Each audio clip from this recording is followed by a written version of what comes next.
Il y a des matchs qui, dans leur préparation, semblent mais faciles à lire. L'Argentine est déjà qualifiée.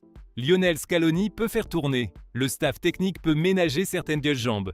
Quelques titulaires peuvent n'aiguise se reposer. Et, selon la logique la plus froide, le match contre la Jordanie pourrait être vu comme une occasion de gérer les efforts avant ce qui compte vraiment, la phase à élimination directe de la Coupe du Monde. Mais quand le nom de Lionel Messi entre dans la conversation, la logique ne suffit presque jamais. Et cette fois, celui qui s'est invité dans le débat est quelqu'un qui connaît Messi comme peu de personnes. Quelqu'un qui l'a entraîné, qui l'a admiré, qui l'a aussi subi à l'entraînement, et qui l'a vu devenir une figure qui n'appartient plus seulement au Barça, à l'Argentine ou à une génération précise. Pep Guardiola, toujours mesuré, toujours intelligent dans ses mots, mais aussi de plus en plus à l'aise lorsqu'il parle depuis la place de l'admirateur, a été interrogé sur une question qui commence déjà à circuler autour du match de demain. Messi doit-il jouer contre la Jordanie ? Et la réponse, du moins du point de vue du désir footballistique de Guardiola, a été assez claire. Je comprends Scaloni, bien sûr que je le comprends. Il faut protéger les joueurs, il faut penser à la suite, il faut gérer une Coupe du Monde qui est extrêmement longue. Mais si tu me poses la question en tant que fan de football, moi je veux toujours voir Léo, même si ce n'est que pour un petit moment. 15 minutes, 20, une demi-heure, peu importe. Mais qu'il joue, aurait déclaré Pep, avec ce mélange si particulier de sourire, d'ironie et d'admiration profonde. Ce n'était pas une phrase lancée de manière irresponsable. Guardiola sait parfaitement ce que signifie gérer un groupe. Personne n'a besoin de lui expliquer l'importance du repos, de la charge physique, des risques musculaires ou de la pression qui entoure un footballeur de 39 ans dans une Coupe du Monde. Mais il sait aussi quelque chose que l'analyse tactique oublie souvent. Certains joueurs ne peuvent pas être mesurés uniquement d'un point de vue physique. Messi n'est pas simplement un joueur de plus dans un calendrier. C'est un événement, et c'est exactement ce que Guardiola a voulu souligner. Pour lui, chaque match de Messi dans cette Coupe du Monde a un poids différent.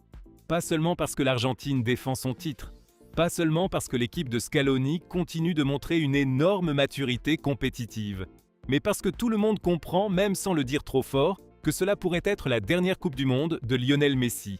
Et quand il s'agit de la dernière Coupe du Monde de Messi, même les entraîneurs les plus obsédés par le contrôle semblent s'autoriser une petite exception émotionnelle. Je ne parle plus seulement en tant qu'entraîneur, je parle comme quelqu'un qui aime ce jeu. Si c'est la dernière Coupe du Monde de Léo, alors je veux le voir dans tous les matchs possibles. Après, on pourra discuter de savoir s'il doit jouer 90 minutes ou non.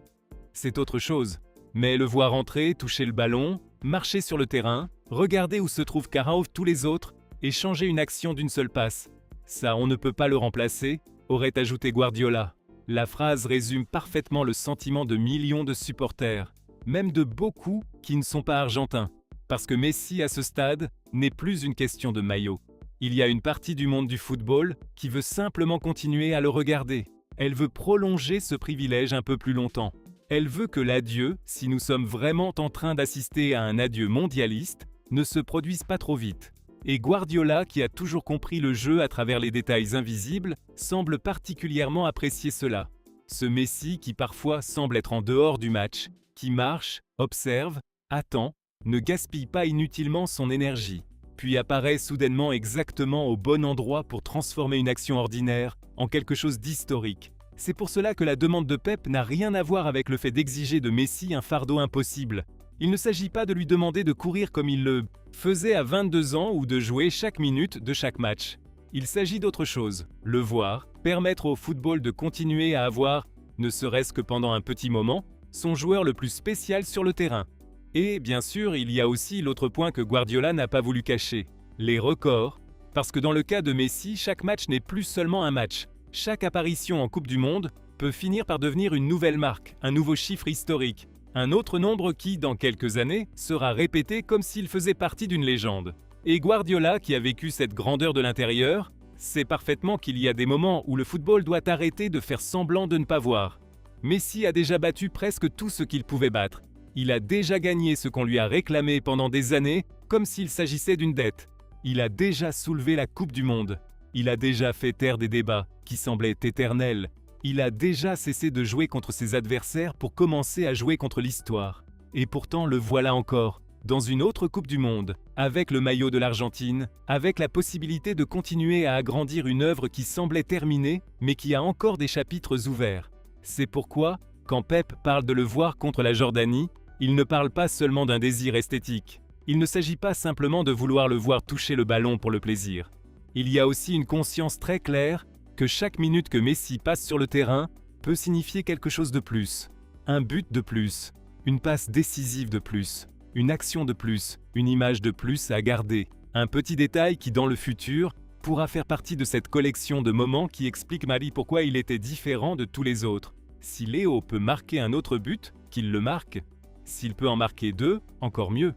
S'il peut continuer à battre des records, qu'il les batte tous. Pourquoi pas? Après sa retraite, nous dirons tous qu'il nous manque. Alors maintenant, ne demandons pas constamment qu'il se repose. Laissez-le jouer un peu s'il vous plaît, aurait déclaré Guardiola en riant, mais avec un sérieux que l'on pouvait aussi sentir derrière le commentaire. La phrase sonne joueuse, presque comme celle d'un supporter assis devant sa télévision, demandant qu'on ne lui retire pas trop vite son joueur préféré. Mais venant de Guardiola, elle a aussi un autre poids. Parce que Pep ne parle pas depuis une nostalgie vide. Il parle depuis la connaissance. Il sait ce que signifie avoir Messi dans un vestiaire. Il sait ce que signifie préparer un match en sachant qu'il existe un footballeur capable de briser n'importe quelle structure. Il sait que, même lorsque le corps n'a plus l'explosivité des années précédentes, l'esprit de Messi continue de fonctionner à une vitesse que le reste du monde peut à peine suivre. Et c'est là le point le plus intéressant. Guardiola ne demande pas que Messi joue par pur sentimentalisme. Il ne dit pas que l'Argentine devrait le faire entrer simplement pour rendre le public heureux ou pour offrir à la Coupe du Monde une image de carte postale. Ce qu'il dit au fond, c'est que même géré, même manié avec prudence, même avec moins de minutes, Messi reste Messi. Et cela dans une Coupe du Monde compte encore. Contre la Jordanie, peut-être que l'Argentine n'aura pas besoin de forcer énormément. Peut-être que Scaloni pourra se permettre de regarder vers le banc, de donner du temps de jeu à des joueurs qui attendent leur propre acquis et leur opportunité, et de protéger plusieurs titulaires en pensant au tour suivant. Mais il est aussi vrai que les matchs de Coupe du Monde ont une énergie particulière. Ils ne sont jamais totalement inoffensifs. Ils ne sont jamais une simple formalité. Et encore moins lorsqu'il y a un joueur comme Messi capable d'utiliser même un match contrôlé pour continuer à écrire l'histoire. Guardiola semble le comprendre des deux côtés. En tant qu'entraîneur, il serait probablement prudent. Il gérerait les charges, parlerait avec le joueur, observerait ses sensations, analyserait les risques. Mais en tant que fan de football, il n'a pas trop de doutes. Il veut le voir. Il veut qu'il entre. Il veut qu'il participe. Il veut que cette dernière Coupe du Monde, si c'est vraiment la dernière, ait le plus de scènes possible avec Messi sur le terrain. Et là apparaît une vérité que le football essaie souvent de dissimuler. Nous sommes tous en train de compter les matchs qu'il reste. Personne ne veut le dire trop fort, parce que cela fait encore mal. Mais chaque fois que Messi joue dans cette Coupe du Monde, cela ressemble à une occasion qui ne reviendra pas. Chaque échauffement, chaque plan de caméra centré sur lui, chaque ballon qu'il reçoit près de la surface, chaque coup franc, chaque célébration, tout porte un poids différent. On ne le regarde plus de la même manière qu'avant. On le regarde avec le sentiment de sauvegarder quelque chose. C'est pour cela que les mots de Guardiola touchent si vite, parce qu'ils ne sonnent pas comme une analyse froide. Ils sonnent comme un mélange très humain d'admiration, de gratitude et d'égoïsme footballistique. Cet égoïsme sain qui consiste à vouloir que les grands ne partent jamais. À vouloir une action de plus, une passe de plus, un but de plus, une nuit de plus. Après, nous passons des années à chercher le prochain Messi, à comparer des gamins de 17 ans, à dire que celui-ci lui ressemble, que celui-là a certaines choses, que l'autre pourrait être le bon. Mais il n'y a qu'un seul Messi. Alors, tant qu'il est encore là, profitons-en. Ne compliquons pas quelque chose de très simple, aurait ajouté Pep, sur un ton presque plaisantin, mais en laissant derrière lui une idée profonde. Et il a raison, le football vit dans une recherche désespérée de successeurs. Il cherche toujours le nouveau Maradona, le nouveau Pelé, le nouveau Cristiano, le nouveau Messi. Mais lorsqu'il a encore l'original devant lui, il semble parfois plus préoccupé par le fait de le débattre que par celui d'en profiter. Guardiola, lui, propose quelque chose de plus simple. Si Messi est disponible, si Messi se sent bien, si le staff technique estime qu'il n'y a pas de danger, alors qu'il joue, même si ce n'est que pour un petit moment, pas par caprice, pas pour le marketing, pas par obligation, parce que le football, c'est cela, regarder les meilleurs faire ce que les autres ne peuvent pas faire. Et Messi, même dans cette dernière étape, a encore cette capacité. Il n'a plus besoin de courir tout le match. Il n'a plus besoin de toucher le ballon 100 fois.